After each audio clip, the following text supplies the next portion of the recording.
Hi, this is Zach with Heyday Development, and you're watching the very first video from Heyday. Welcome. This is the greatest video of all time. It's up there, so it's on the internet. So let's just watch it. In today's video, we're going to be creating a countertop, and you might be thinking, you're going to create a countertop? You betcha. Not just any countertop though. It's a mobile countertop. I'm going to be attaching wheels to the back legs so you can roll it around and move it wherever you need to go. This design is kind of perfect for people who are renovating their homes, specifically their kitchen, so that they don't have access to a countertop because they're redoing it. So you create a kind of a mobile one where you can move it around, do whatever you want with it, kind of a smaller one. And that's kind of the idea of what we're going with today. Now, I understand that in today's day and age, wood is fairly expensive and it's hard to find good quality wood. So I wanted to kind of put a little twist on this design. So I'm only going to be using scrap, leftover wood from our recent project that we had for our privacy fence. And this particular privacy fence is the cause of some neighborhood grievances. Apparently, the code enforcer says it's not to code, whatever that means. Despite what you think, being yelled at by a code enforcer is actually a pleasant experience. But I digress. And I almost forgot our most important piece of the puzzle, the countertop. This countertop we bought from IKEA about a year or so ago. We used it for kitchen renovations on a different project, different house. And there's some left over. There's more of this. This is just an example I could carry right now. I think it's just a composite wood. It's on the cheaper side of things, but it gets the job done. Just perfect for this kind of job.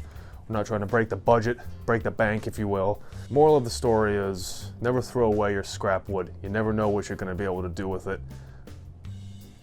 Before we get into the video, let me just announce that we have some pretty spectacular videos coming in the pipeline. We're going to be renovating every square inch of this house for the next couple years or so. And when I say every square inch, I mean every square inch. So be sure to subscribe to not miss a single moment. All right, enough chit chat. Let's get into it. So we have our 2x4s here from the scrap pile. We are just going to be turning this into basically a 2x2. 2x4 is a little overkill when it comes to a leg. This is going to be a leg piece. This is the other leg. So this is the front leg right here. Back leg is right here. The reason the back leg right now is a little shorter is because we have a wheel here. As I said, it's going to be a mobile countertop. That's going to be attached to the bottom like that. And bada boom, bada bing. I have the other two pieces as well right here.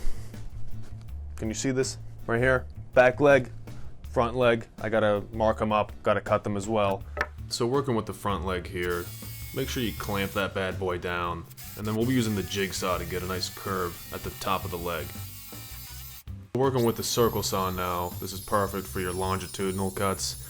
If you don't have a table saw, I would say most DIYers are not gonna have a table saw. The circle saw is a good replacement for it.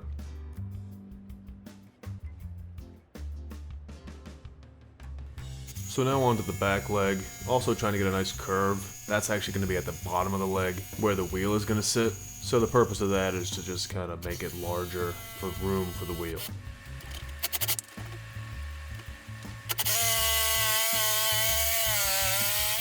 Also, you probably noticed that I'm using an assortment of Ryobi tools. I'm in no way sponsored or affiliated with Ryobi, but I do think they're great power tools. They get, kind of dumped on in the community, but I stand by them. They're affordable and they work for me, so get over it. Also, using one battery for all your power tools is pretty clutch. I'll spare you the footage in the interest of time, but just know that the other two legs were also cut. Get yourself a shop vac if you're going to be doing any kind of remodeling or woodwork. It's basically a must. I love it so much, man. Now let's transition over to some sanding footage. Here you go.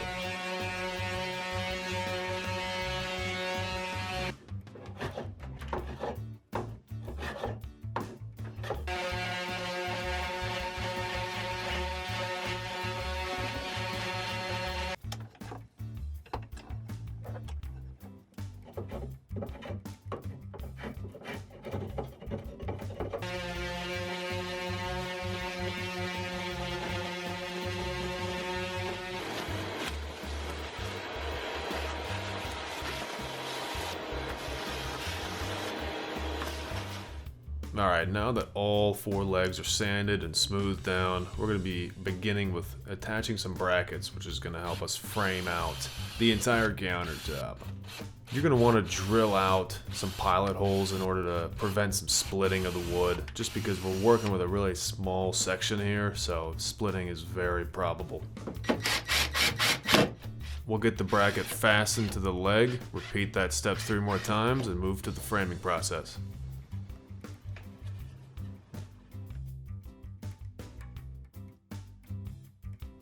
Okay guys, you made it to the framing portion of this video, and that means you're a friend of mine. And you know what true friends of mine do? They hit that like button.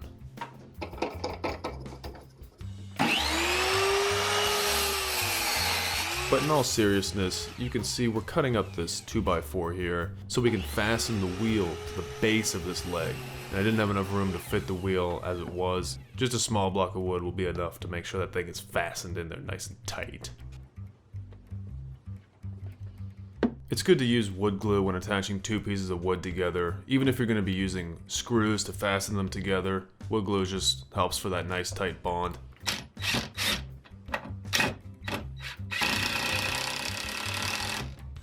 A couple 2-inch screws is all you really need to keep these 2 pieces of wood together. Next, I'm going to mark the locations of where I'm going to be drilling pilot holes so I can fasten the screws for the wheel without worrying about splitting the wood.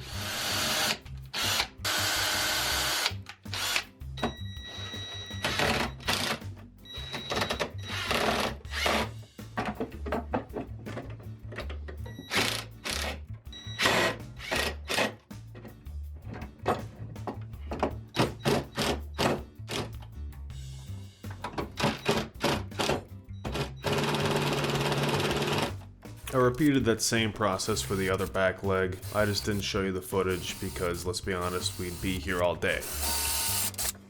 So now you see me attaching more brackets to the top of these legs, just so the frame at the top has nice stability. This is the one side of the frame built out. We're going to be building the other side and then attaching them together.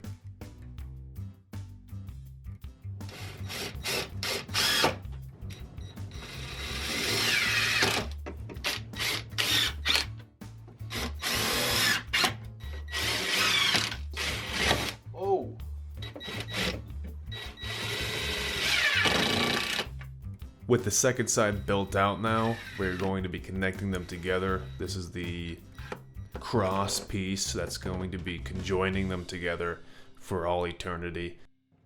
Kind of a bad camera angle here, but let's be honest, this is premium content. You seriously can't get this anywhere else. I mean, why haven't you subscribed yet is my question. Okay, a new day has dawned. You can tell because I'm wearing different clothes. Got those knee pads on. You know what that means, guys. That means I'm getting down and dirty. All holds barred. 3 shades to the wind. Tip of the spear. You know, I do it all. So you can see I'm just kind of marking out the rail. If you can see behind me there, there's a rail already in place towards the bottom of the frame. I'm kind of blocking it right now, but I already have one in place. I'm going to be placing the second one here. This is the footage for that. Basically using a jigsaw to kind of notch out at the end of both sides of this rail, just so it kind of firmly goes into place and pushes the legs out into its proper location. And then from there, I'm going to be basically fastening it to the legs. And it's going to give it nice structural integrity at the bottom, at the base of this frame, so that it's not just connected at the top. It needs to be connected at the bottom. And the second purpose for these rails is that we're going to be placing a shelf down on top of this. And that shelf can be used for, honestly, whatever you want it to be, man. I mean, you choose. It could be pots and pans, it could be plants, it could be food, it could be your son. You know, you choose. It's not mine. It is mine, but it could be yours. Stay tuned.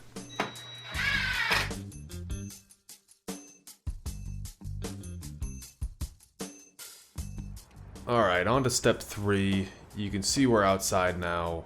If you couldn't tell, This is what outside looks like. The green is the grass, and those other green things are bushes.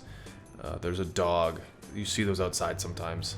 But to be down with brass tacks with you, I would say being outside is the best because you can just maneuver around large pieces of lumber or plywood in this instance. Also, having a foldable bench allows you to kind of go wherever you need to go. I highly recommend getting one if you plan to do any kind of DIY work.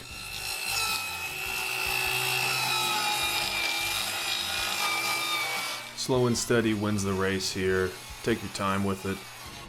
Make sure you use your free hand to kind of catch that wood before it falls. Or if you're a smart person, you can put something up, prop it up so it doesn't fall on the ground.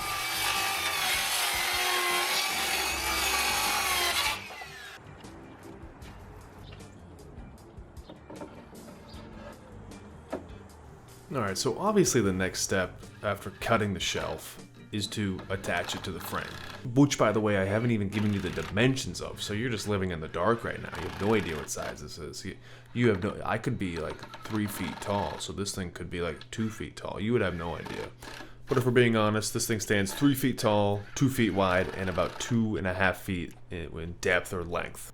And I don't think it's looking pretty enough, so let's change that. That's right, you guessed it, we're spray painting this thing. So the color I chose was, I was torn, okay? I didn't want to go with just a plain white, and I also didn't want to go too much of a creamy color. It would make it look kind of dingy in a way. So I kind of went with something in the middle, which is called, I think it's technically called Heirloom White, which is like an off-white, kind of matches the countertop perfectly. I'm really impressed with it. You'll see the finished product here in a little bit, but you can just see the process of spray painting. If you've never spray painted before, what you're going to want to do is tilt it straight up in the air, put your nose over top of it, and do a couple quick squirts. You want to do this at the beginning of the session so you stay inspired throughout the entire process. Ignore that last part for legal reasons.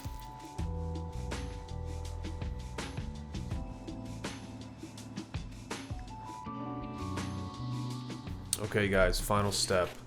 Finally, we're getting to the countertop. This is the full slab of the IKEA countertop I showed you before. You may be wondering why I'm putting a piece of painter's tape over the top. Little pro tip for you, whenever you're cutting a piece of wood or a countertop in this instance, and you don't want to ruin the finish that's on top, putting that piece of painter's tape allows it to protect it slightly.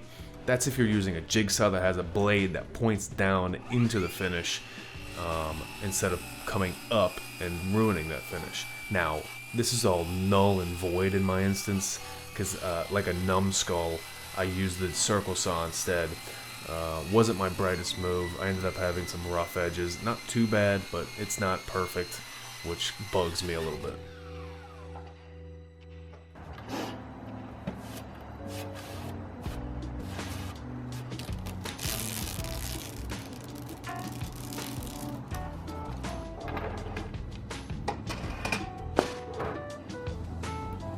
So while the frame was drying, we cut that countertop.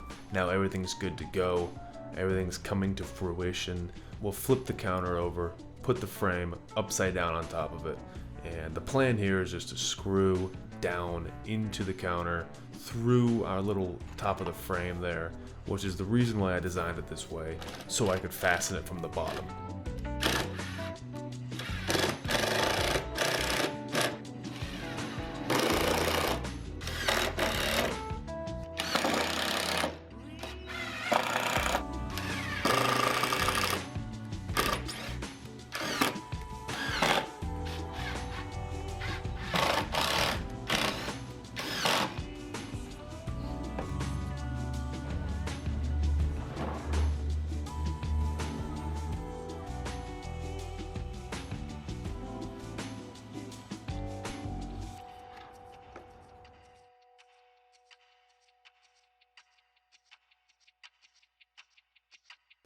And there it is, ladies and gentlemen, the final product. I have it staged nicely for you. Look how pretty that looks, man. I mean, I'm impressed with myself. Honestly, I blew myself away.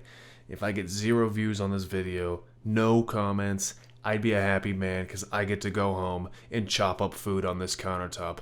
But to be honest, I did have a fun time making this, and I hope you are inspired to do the same. Now bananas I can get behind. Alright, that'll do it, folks. Thanks for sticking around to the very end like a trooper. Be sure to leave a like on the video if you enjoyed, or leave a dislike if you hate me. You know, I can't sway your opinion on that. That's just what it is. Leave a comment down below. Let us know what you think about the counter. Are you going to be making one yourself? Or are you going to say, Zach, you're crazy? It's probably the latter. If it's the latter, leave that comment. Say, hey, this is stupid. I'd be glad. It's good constructive criticism, honestly. We love to hear your feedback. Be sure to subscribe for more content like this. Peace.